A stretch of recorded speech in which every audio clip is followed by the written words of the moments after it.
এটা পুলিশের ব্যর্থতা। পুলিশকে জিজ্ঞেস করতে বলুন যে পুলিশ সামলাতে পারলো না কেন।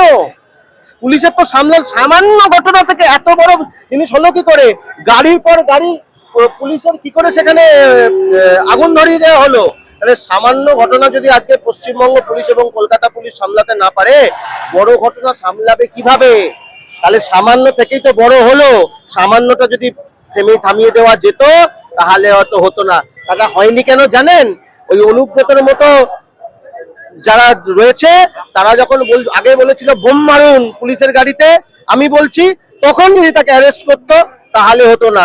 আজকে তার এত বাড়ন্ত যে এরা জেল খাটা আসামি চোর, সে দাঁড়িয়ে ওখানকার আইসি কে বলছে যে তার মা, তার মাতৃদেবী, তার স্ত্রী সবাইকে নিয়ে কুৎসিত ভাষায় অশ্লীল কথাবার্তা বলছে, তার বিরুদ্ধে কিছু ব্যবস্থা নেওয়া হলো না অনুব্রতর মধ্যে।